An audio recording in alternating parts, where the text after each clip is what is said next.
kalau aku perform atau kalau aku photoshoot atau kalau aku lagi syuting kan pakaiannya, kalau pakaian mermaid bukan panjang seperti ini kan, kayak pakai atasan yang agak terbuka. Jadi kadang-kadang mereka yang di DM kadang-kadang suka aneh-aneh gitu DM-nya, dan ya mereka yang ada yang datang ke aku tuh kayak mereka mungkin melihatnya atau memandangnya berbeda gitu. Jadi mermaid itu kenapa sangat menjanjikan, apalagi kalau mermaid kan tidak ada batasan usia dan penghasilannya bisa dibilang oke.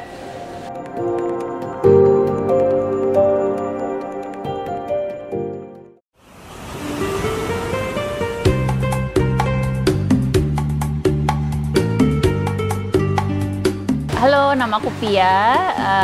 Aku sebagai profesional mermaid yang itu show di Jakarta Aquarium dan Safari. Aku sebagai mermaid instructor, trainer, terus juga scuba instructor dan freediving instructor. Hari ini aku baru selesai latihan di kolam akuatik GBK Senayan. Hari ini kita ada 2 sesi, yang satu itu sesi course mermaid tingkat 1, level 1. Yang tadi 2 orang itu sesi dia mermaid model. Mermaidan udah 7 tahun. Dulu sebelum jadi mermaid aku adalah seorang teller di bank. Pas waktu kerja jadi teller, waktu itu aku ngeliat di website ada lowongan underwater talent. Terus aku masukin foto, masukin video, kirim CV. Tiba-tiba 1 minggu kemudian aku dapat email, katanya lolos audisi. Akhirnya aku ketemu sama calon yang lain dan dites. Akhirnya sampai di hire jadi performer underwater. Waktu itu aku belum tahu lowongan itu untuk jadi show mermaid. Iya, jadi awalnya sebenarnya aku di air tuh udah dari kecil, udah dari 6 tahun itu udah main di sungai. Karena aku tuh besar di kampung, memang anak kampung yang sering main di sungai. Jadi ketika pulang sekolah, biasanya kita punya kebiasaan pulang sekolah kita berenang di sungai. Terus setelah itu, setelah udah lulus SD, SMP, udah SMA langsung ke kotanya lagi. Pas udah di Jakarta ada underwater talent tuh aku kayak berasa ini kayaknya kayak kembali ke masa kecil lagi gitu, kayak bukan berasa kayak kerja. Karena memang udah dari kecil aku beda sendiri.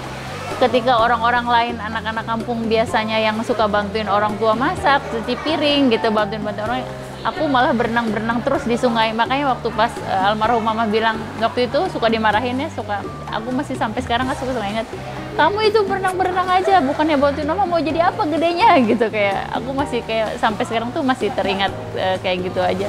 Tapi adik bilang, pantesan katanya kakak selalu dulu di air, ternyata udah gedenya pun sebenarnya memang hidupnya di air terus katanya gitu. Trainingnya kita cuman pemanasan, waktu itu pemanasan, tahan nafas yang pastinya, terus latihan nggak pakai masker yang pakai ini kan, karena show kita tuh nggak pakai total, nggak pakai apa-apa. Jadi kita harus berenang sambil tahan nafas dan harus kita bisa acting.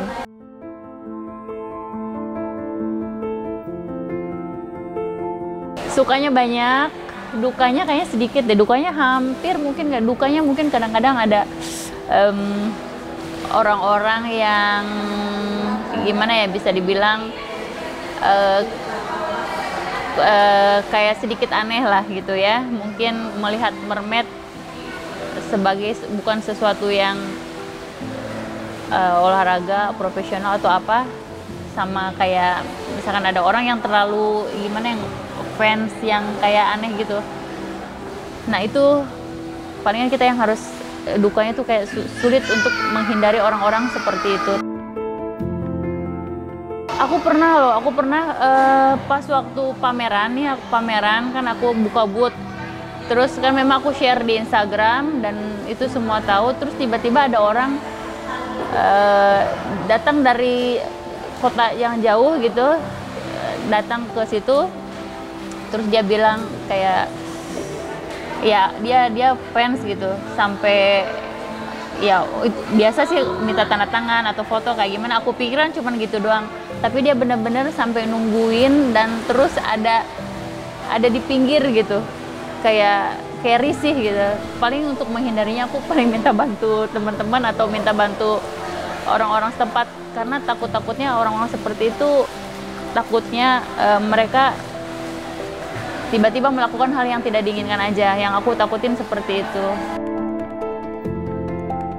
Apalagi kadang-kadang kan kalau aku perform atau kalau aku photoshoot atau kalau aku lagi syuting kan pakaiannya, kalau pakaian mermaid bukan panjang seperti ini kan, kayak pakai atasan yang agak terbuka. Jadi kadang-kadang mereka yang di DM kadang-kadang suka aneh-aneh gitu DM-nya, dan ya mereka yang ada yang datang ke aku tuh kayak mereka mungkin melihatnya atau memandangnya berbeda gitu dalam segi pikiran mereka gitu.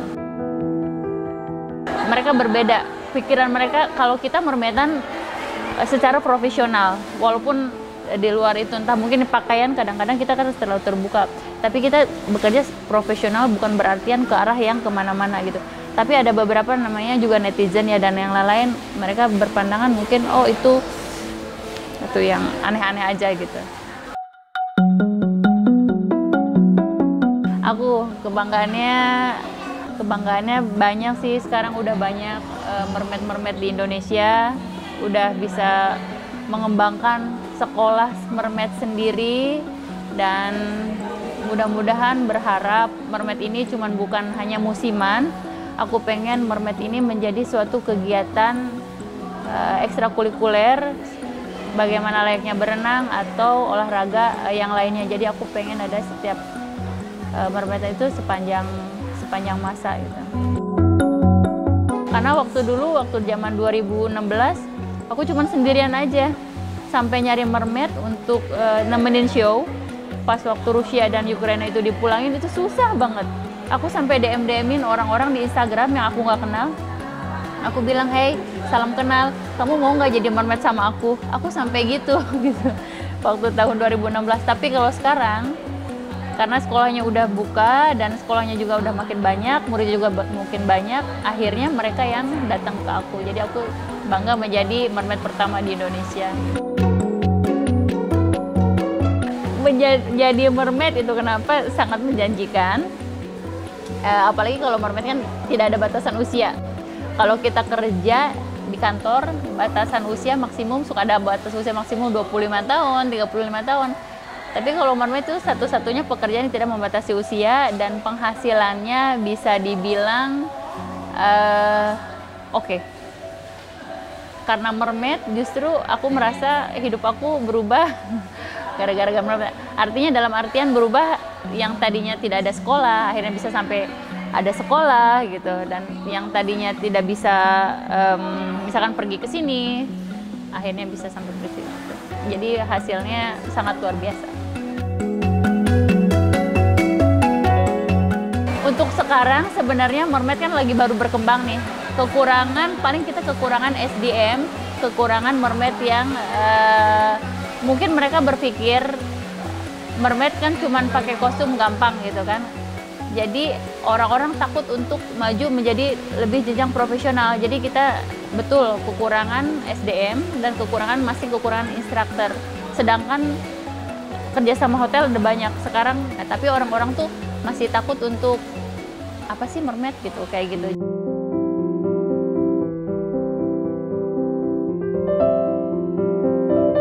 Pasti aku bilang, Mama, kenapa Mama kan selalu tanya, mau jadi apa udah gede gitu. Kalau mungkin Mama masih ada sekarang, aku bilang, Ma ini udah gede aku mau jadi mermaid.